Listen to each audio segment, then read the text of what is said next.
Hello students! Today's video is titled Histograms, and histograms are another way to graphically display a set of data. So far we've talked about box and whisker plots and dot plots. Today we check out histograms. So let's get right into it. First I have a little definition here. We'll read it together. Histograms, this first bullet. Histograms are a type of bar graph where intervals are shown as bars that touch. And the second bullet says the key word is intervals. If there are no intervals of data, then you would not use a histogram. So they do have a purpose when you have intervals of data, which I'll show you what that means in a second. That's when you would, use a histogram to display it. So here's an example of a histogram. So it looks like some students took a math test, and these are the math test results. So you see some test scores down here, and do you see how they're broken up by intervals? For example, if you look at the interval 50 to 55% on the test, you can see how far that bar goes up. It looks like one student scored between 50 and 55. And then you go to your next bar, 56 to 60. It looks like two students scored between those values, and so on and so forth. So once you have a histogram and you sort of understand what it's saying, then you might be asked certain questions about it. So let's take a look at these two questions. The first one says, how many total students took the math test? Well, if you look at all of these bins up here, these bars are sometimes called bins. You can see how high the bins go to see the frequency. So like we said, in this first bin, there was just one student who scored between 50 and 55. Here in this bin, there were two students. In the bin from 61 to 65, 5 students scored in that range or in that interval. From 66 to 70, it looks like 4 students scored between those values. 71 to 75 is 3 students. 76 to 80, also 3 students. 81 to 85, looks like 4 students. 86 to 90, 4. 91 to 95, looks like we're back down to 3. And 96 to 100 looks to be 2. So if we add all those frequencies or all those students together, we're going to have our answer. So let's see, we would have to take 1 plus 2 plus 5 plus 4 plus 3 and 3 and 4 and 4 and 3 and 2. Now we have our calculators, but I feel like this would be pretty easy to do just in our heads. Let's see, 1 plus 2 is 3, 3 plus 5 is 8, 12, 15, 18, 22, 26, 29, 31. Let me just check that one more time. I'll go backwards. This would be 5, 9, 13, 16, 19, 23, 28, 29, 30, 31. I'm feeling pretty good about 31 students took the math test. And the teacher can certainly see where the majority of students scored. If you look at where your highest frequency is, which is 5, this bin right here, 5 students scored between 61 and 65. Only 2 students got an A+, but 5 students, if you look at the 2 bins here, 5 students got an A. So it really breaks the data down for the teacher to look at how the students performed. Okay, the second question is, how many students scored higher than an 80%? Okay, so let's go find 80%. So 76 to 80 is here, but it said higher than 80. So that means I would use this bin, this bin, this bin, and this bin. those would be my students scoring above 80, higher than 80. So if I add together 4 plus 4 plus 3 plus 2, I can see that, let's see, that's 8, 11, 13, I believe. 13 students scored higher than an 80%. Okay, so that's just a little introduction to histograms. Okay, now I have one more example we're going to do. And this time we're going to be given a set of data and then we're going to create the histogram. We're going to draw it ourselves. So the data that we have here is just the age of some different people. And if we count here, we have 1, 2, 3, 4 coming down and 1, 2, 3, 4, 5, 6 coming across. So we should have 24 ages here, 24 people, because 4 times 6 is 24.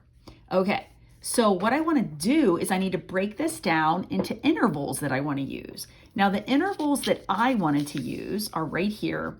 I broke it down on this horizontal, we call this the x-axis, we put the ages. I broke it down 0, 20, 40, 60, 80, 100.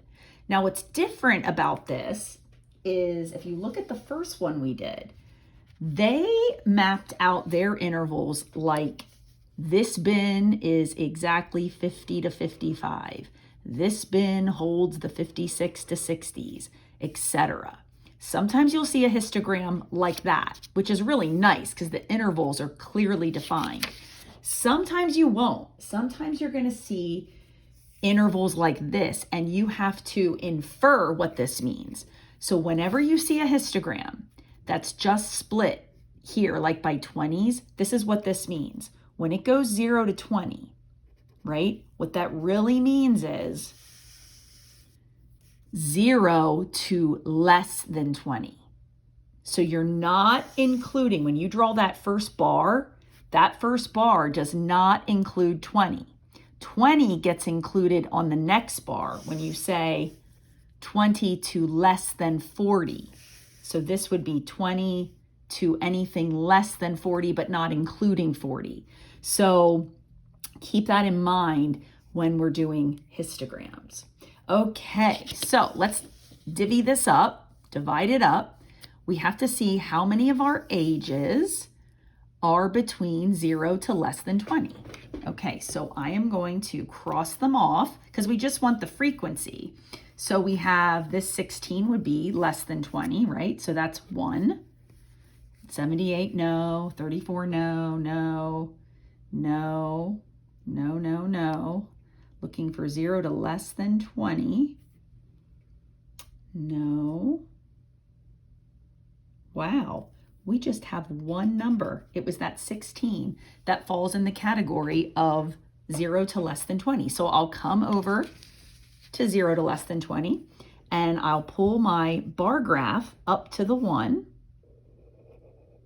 and it's just going to look like this. That shows that there is one person who is between the ages of 0 to less than 20. Okay, moving on. 20 to less than 40. So we're looking for anything in the 20s and the 30s, basically 20 up to 39. Here we go. This would be 1, 2, 3, 4, 5, 6, 7, 8, 9, 10, 11, 12, 13. Woo! I got 13 ages between 20 to less than 40. So when I come over here, I'm going to have to actually go up. And we went to 12 here. I have to go up to 13 here. 13. So we have 13 ages between 20 and 40. So I'm going to come here to 13. I'm going to kind of come from here. I'm going to come straight up to the 13. I'm going to come across to the 40, and then I'm going to drop down like so. Color him in. You can color him in or you don't have to. It's up to you. You can be fancy or not fancy. I'm not doing a great job here, but I don't want this video to last too long. So there you go. So that's your 20 to 40. We've got 13 in that bin, 13 people. Okay, now we're counting 40 to less than 60. So that would be like 40-year-olds to 59-year-olds. So let's see how many we have. Maybe I'm going to change colors now and maybe circle them. 40 to less than 60. Okay, so that would be 1, 2, 3, 4, 5. I think 5. Okay. Put 5 here. And I'm going to come over 40 to 60. Got to go up to 5. So I'm going to come, here's 5. Come across here as best I can, straight across. Drop it down, color in.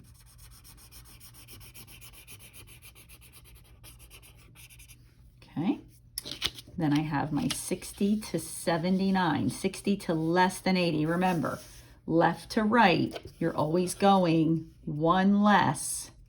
Or not one less, because like if it was money, it could just be cents, a couple cents less, but just something less than this number on the right. Okay, so 60 to less than 80. Let me cross these off now. They're gone, gone, gone, gone, gone. Okay, 60 to less than 80. That would be this 78. That's 1. 64, 2. I think just this 67. That's 3. Okay, let's come over here. 60 to less than 80 is 3 ages, about right there, down.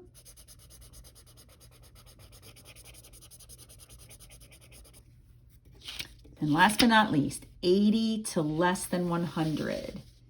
80 to less than 100. What is left? Let me cross those last ones I just did out. I think there are only 2 left, and they're right here side by side, the 86 and the 81, which is 2.